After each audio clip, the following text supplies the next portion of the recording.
Paradise Moto, on distribue aussi les MV Agusta.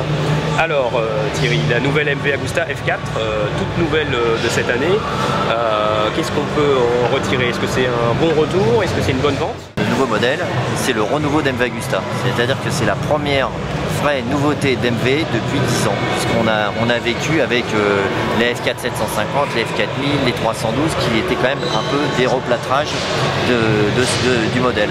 Là, on a un modèle qui est 100% nouveau. Ce nouveau modèle, il a connu immédiatement le succès. Est-ce que c'est aussi grâce à son prix de vente un peu inférieur? Il y a plusieurs éléments au succès de la nouvelle F4. Premièrement, l'aspect nouveauté, puisqu'on s'était attendu. Deuxièmement, le repositionnement du tarif. On a perdu pas loin de 4000 €. C'est énorme. Et le dernier élément, c'est le succès au niveau de la presse moto en général. Tous les essayeurs, tous les tests qui ont été faits et tous les comparatifs ont mis en avant les qualités exceptionnelles de la F4.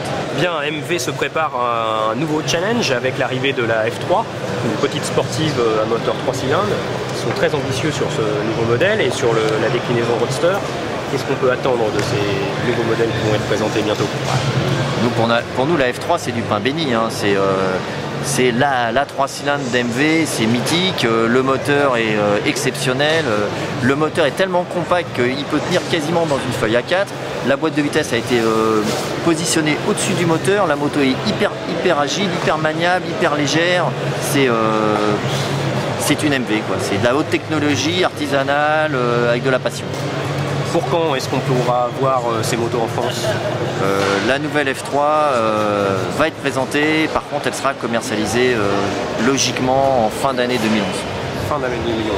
Et la déclinaison Roadster, ce sera encore plus tard ou avant? Et déclinaison Roadster, en italien on appelle la Brutalina, devrait être la brutale, donc dans une cylindrée entre 600 et 700 cm3.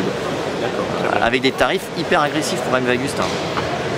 On espère la F3 dans les alentours de 10 à 12 000 € et la petite brutale, donc la Brutalina, dans les 8 000 €. Donc là, on va forcément avoir une clientèle beaucoup plus large. L'arrivée de ces futurs nouveaux modèles F3 et déclinaison Roadster, MV Agusta va être confronté à une clientèle plus large, plus importante. Comment va réagir MV Agusta? Est-ce qu'ils vont réussir à produire? Est-ce que vous allez réussir à avoir autant de machines que vous le voulez? Qu'est-ce que vous en savez aujourd'hui? Il faut être clair, au niveau de l'usine MV n'a jamais été un fabricant de motos de masse. Donc on va quand même rester toujours un fabricant de motos, pas forcément de prestige, puisque moi j'aime pas ce terme, c'est péjoratif, mais de motos d'exception. Et au niveau des quantités, évidemment, on va être extrêmement sollicité. L'usine est en train de se donner les moyens de tout réorganiser, de changer entièrement les méthodes de production. Bon, on va voir. Hein, mais il est clair que dans les 2 prochaines années, on risque d'être confronté à un engouement pour la marque assez important. On est très content puisque de toute façon on s'est aperçu que donc avec des nouveaux produits tels que la nouvelle F4 et les nouvelles brutales qui sont quand même des best-sellers pour MV, parce qu'on n'a jamais vendu autant de motos que cette année, eh bien les concessionnaires sont motivés, il y a des candidatures, donc forcément le réseau va s'agrandir. Il y a beaucoup de candidats aujourd'hui qui sont intéressés par la marque, alors qu'avant, dans les années précédentes, c'était plutôt le contraire.